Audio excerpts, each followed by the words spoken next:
বাড়িতে থাকা কয়েকটি উপকরণেই তৈরি করে নিন মুচমুচে এই পেঁয়াজের রেসিপি। ইফতারে পুরো জমে যাবে। আসসালামু আলাইকুম প্রিয় দর্শক, সবাইকে অনেক অনেক শুভেচ্ছা জানিয়ে শুরু করছি আমার আজকের রেসিপি। তো আমার আজকের রেসিপি হচ্ছে পেঁয়াজি। তো চলুন দেখে নেওয়া যাক কীভাবে এই পেঁয়াজি রেসিপিটা তৈরি করি।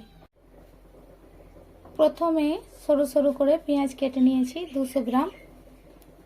এরপর দিয়ে দেবো এখানে স্বাদ মতো লবণ দিয়ে হাত দিয়ে খুব ভালোভাবে এটাকে একবার মিশিয়ে নেব। হাত দিয়ে এভাবে মেখে নিয়েছি। এ দেখছেন প্রত্যেকটা পেঁয়াজের পাপড়িগুলো ছেড়ে গেছে একটা একটা হয়ে। এবার দিয়ে দিচ্ছি এখানে 1 চামচ ভাজা জিরে ও ধনের গুঁড়ো, দিয়ে দেব এখানে ঝাল লঙ্কার গুঁড়ো 1/2 চামচ। এরপর দিয়ে দেব এখানে 1 কাপ বেসন,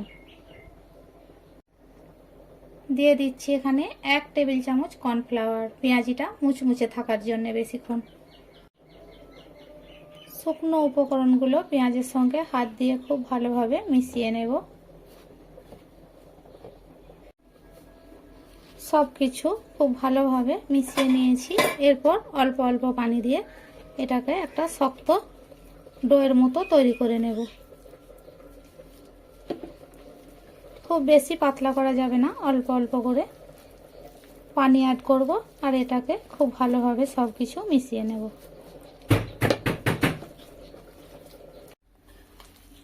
ঠিক এইভাবে সুন্দর করে মেখে নিয়েছি, দেখতেই পাচ্ছেন। আগে থেকে গ্যাস অন করে চুলায় কড়াই বসিয়ে তেল গরম করে নিয়েছি। এরপর একে একে আমি এই পেঁয়াজিগুলো ঠিক এইভাবে দিয়ে দেব।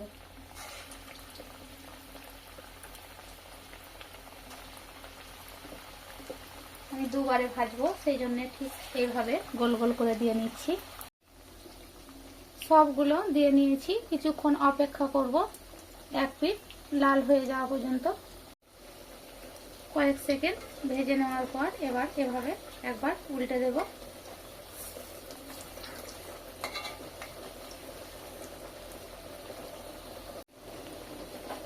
দুই পিঠই লাল হয়ে গেছে।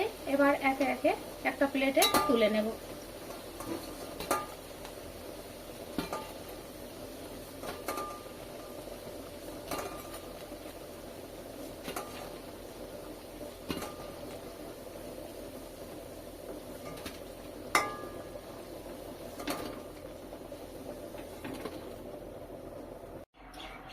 এরপর একটা বোর্ড নিয়ে নিয়েছি। এবার এভাবে চাপ দিয়ে একটু চ্যাপ্টা করে দেব। ঠিক এভাবে প্রত্যেকটাকে একইভাবে তৈরি করে নেব।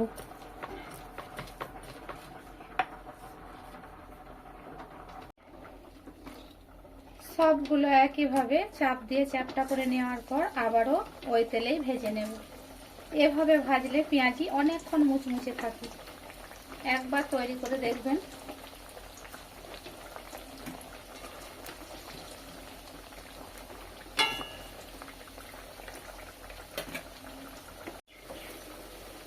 এক পিঠ কিছুক্ষণ ভেজে নেওয়ার পর অপর পিঠ উল্টে দেব।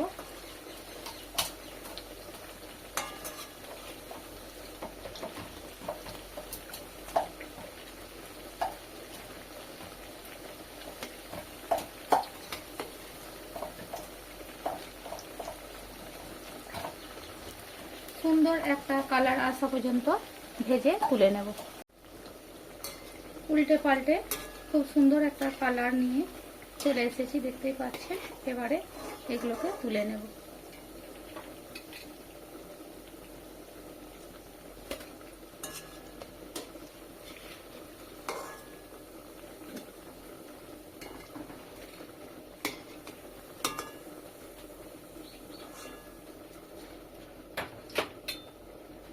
বাকিগুলো ঠিক একইভাবে ভেজে নেব।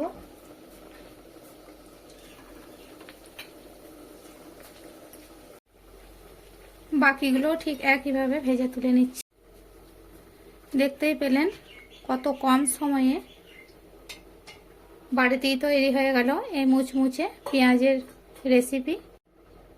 দোকান থেকে না কিনে বাড়িতে এইভাবে তৈরি করে নেবেন। তো আমার রেসিপি যদি আপনাদের ভালো লাগে অবশ্যই চ্যানেলটি সাবস্ক্রাইব করে পাশে থাকার অনুরোধ রইল। দেখা হবে পরের কোনো ভিডিওতে। ততক্ষণ ভালো থাকবেন, সুস্থ থাকবেন। আল্লাহ হাফেজ।